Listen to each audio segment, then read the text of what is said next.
You're now watching In the Shop with Front Page Fab. And tonight, we gotta fix a mower. So this is an early gen Hustler Zero Turn. I think it's a Raptor SD.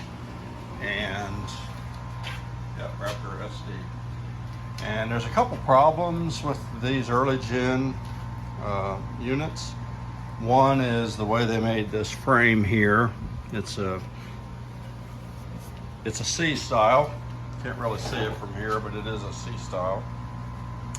And I guess those are known to flex and crack. Also, this front cross piece, the swivel wheels are on.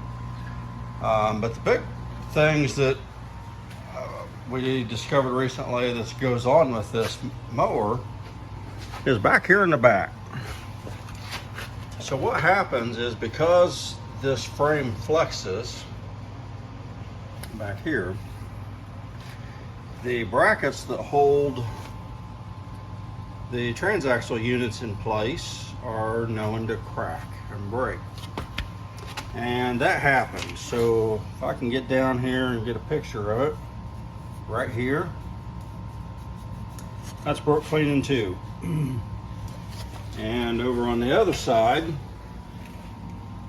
don't know if you can see it through the muffler, but right here, it's cracking and it's about to break in two.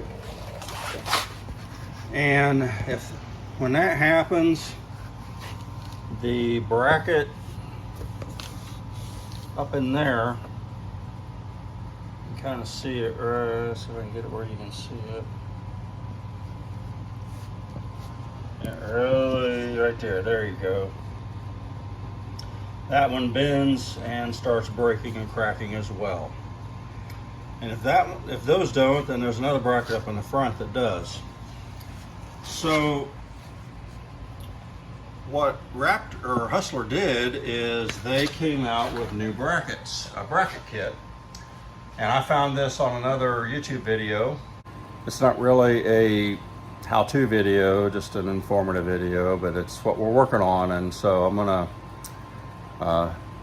get the camera set up and you can follow along with me. But the bracket kit that I bought, it's an upgraded version. It's made out of thicker material. So they recognized I had an issue and tried to fix it. Also, we're 18 hours past due to change the filter and fluid on the transaxles. So we're gonna try to work on that as soon as we get these brackets fixed. So follow along.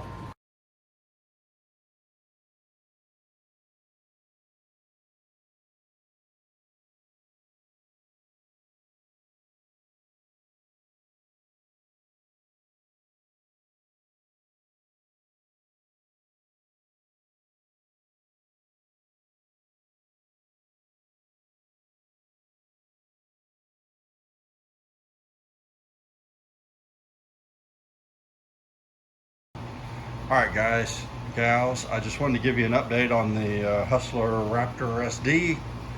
We did get all the brackets changed out last night, and unfortunately I didn't realize my camera stopped, so I didn't get all of it caught. But I can tell you the brackets in the front are, the upper brackets are a son of a gun to get to, the bolt heads, but it was fun. Anyway, I went ahead and put a new belt on it, drive belt on it, which is basically right underneath this metal right here.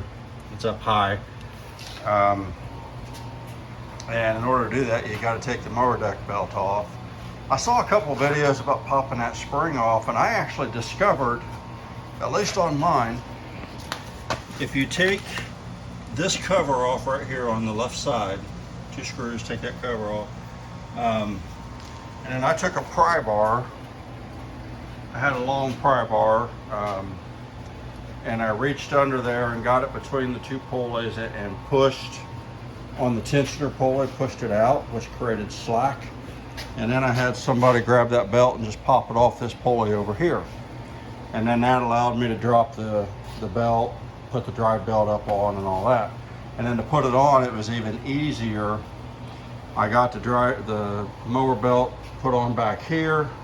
Then I went up here, and once I just double checked, make sure everything was lined up.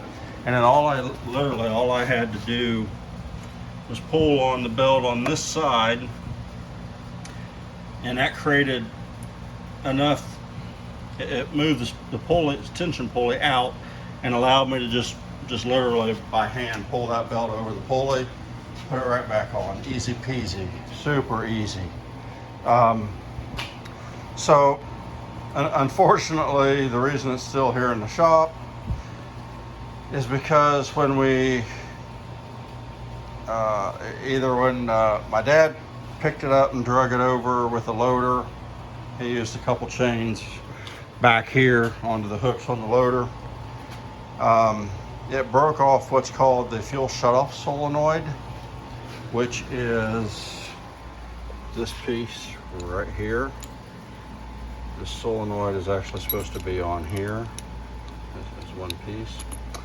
Anyway, we discovered it broke it after we started it up and tested the drive, and then we saw fuel going down onto the muffler.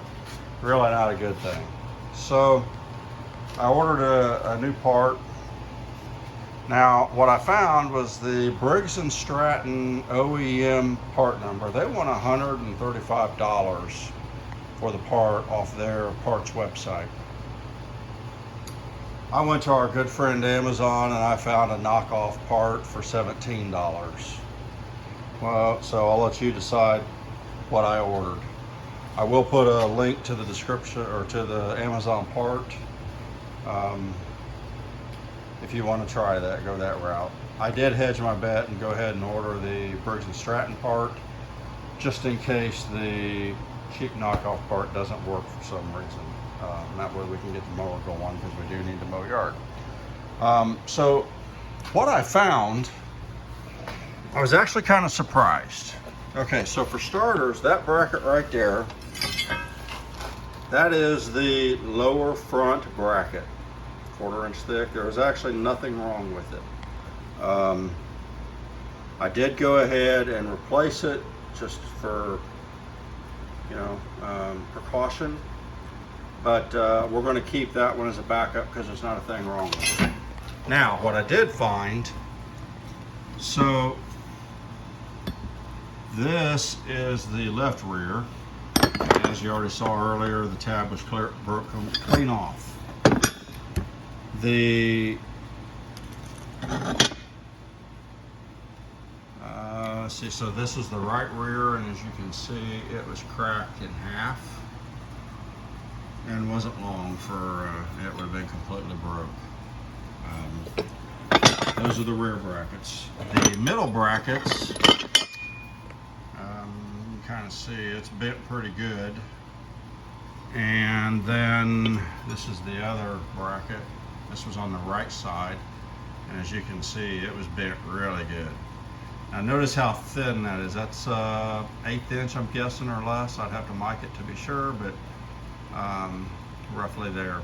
The new bracket is identical to this, only it is now 1/4 inch thick. Same thickness as these. Now, actually, I think the new ones are a little bit thicker than these. But what alarmed me was when I moved up to the front to look at the front upper brackets. Take a look at that. That one was literally 1 or 2 mows away from breaking clean in half, and the other front upper bracket was already broke clean in half.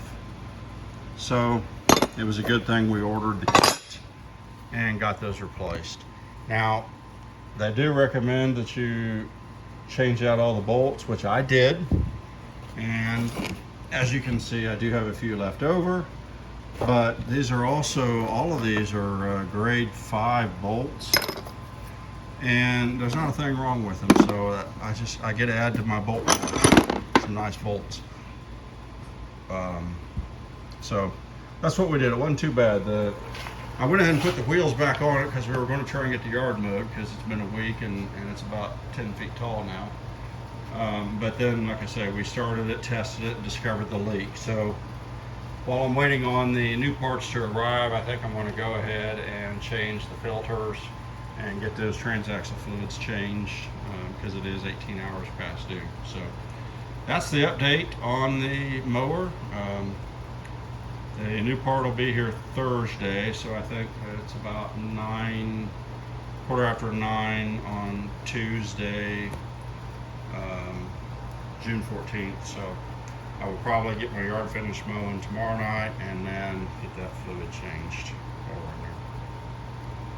So just wanted to give you an update. If you like the content we're providing, please like and subscribe.